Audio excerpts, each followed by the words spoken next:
Hello, Professor. Today I am going to present my corporate strategy final project on the corporation that is Boeing. So, for the firm industry overview, the president and CEO is Dennis A. Muhlenberg.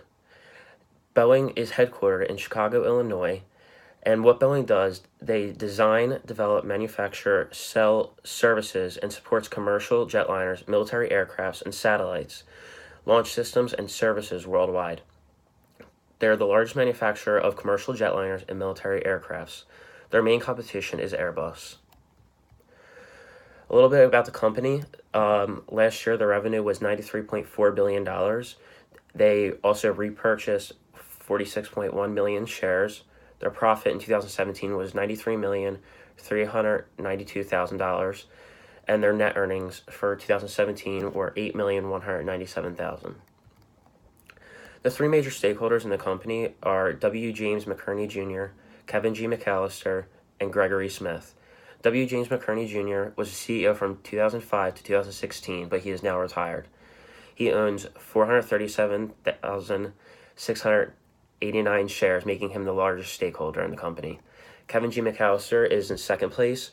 He is the executive vice president since 2016, and he owns 141,222 shares. Lastly, there's Gregory Smith, who is the current CFO, and he owns 139,501 shares. So the SWOT analysis for Boeing. First, their strengths I'm going to go over. Three strengths for them are they have a strong market position, they consistently have a growth in revenue every year, and they have a strong R&D program. Their weaknesses are their labor issues, their higher dependency on government contracts, and suppliers have bargaining power over them. Opportunities for the company is that they have an increasing demand for commercial airplanes, growing aerospace and defense market, and a strategic expansion. The threats for the company are an intense competition in all categories and fixed price contracts. So the industry analyst, which is the Porter Five Forces model, threat of new entrants, Bombardier's smaller aircraft breaking into market, and Bombardier accepting money from Quebec's government. Threat of substitutes would be different ways of traveling, such as car or boat, and taking smaller aircrafts with more layovers, like Bombardier's smaller aircrafts. Buyer power, the amount of large aircrafts over competitors. Supplier power, suppliers don't have much power since they're only two, and Boeing is one of them, Airbus being the other. And their competitive rivalry is Airbus.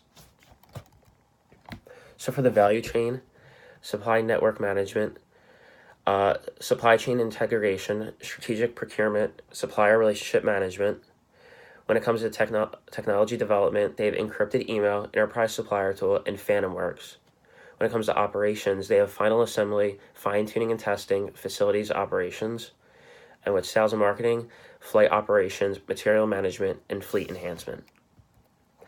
So the tangible and intangible resources for the company. First, tangible: land, buildings and land improvements, machinery and equipment, and also construction that they have in progress. Intangible resources are distribution rights, product know-how, goodwill, and the patents that they have.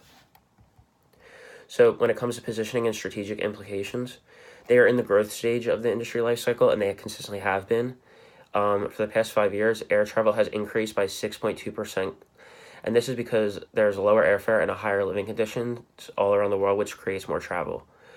And their strategy is to continue to create aircrafts that enable convenient, quicker, and newer routes. An example of this would be a direct flight from London, England to Austin, Texas, which is not very common. Important business lessons for Boeing is to keep a tight-knit supply chain when it comes to airplane designs and parts. Second is to avoid dangerous situation and test all aspects of all the products used to design and manufacture a plane. And lastly, put an emphasis on supplier relationship management. An example of this would be with Airbus.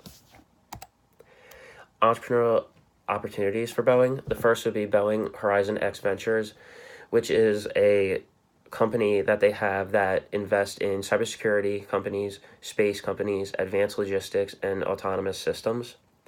Next, they're investing in a company called Morph 3D, which is a 3D printing company that is very innovative. And then lastly, a company called Reaction Engines, which focuses on creating fuel-efficient engines that are also more quiet. When it comes to commitment to ethics, they hire nearly 1,700 employees to focus on ethics. They also host yearly live broadcasts held by the chairman to discuss ethics with all Boeing employees around the globe that they all need to tune in for on their computers. They hold Leadership Matter seminar for their managers so they know how to manage in an ethical environment. They also use a compliance risk management board to keep all employees compliant. They also 75% of R&D is dedicated to environmental performance, that they try to reduce fuel consumption, emissions, and hazardous waste with their aircrafts. When it comes to innovation, they're always consistently innovating when it comes to airplanes. They have the Boeing 737 MAX 9, which offers a range of flexibility in flights to smaller cities. They have the Boeing 787-10, which is focused on fuel efficiency, greater range, comfortability, and maximizes optimization. And lastly, they have a company called Boeing Analytics, which focuses on advanced data collection and processing capabilities, optimized training, supply chain and inventory optimization, and fleet performance and reliability. Lastly, the management consulting analysis.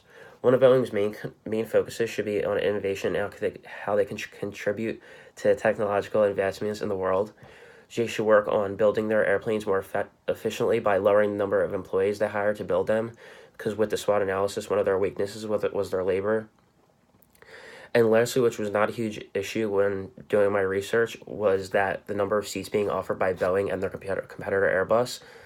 A good strategy for them would be creating their own seating company instead of depending on seat suppliers, because suppliers have the advantage over them when it comes to price controls, and it'd just be a more reliable strategy. And that is it for my presentation on Boeing for corporate strategy. Thank you.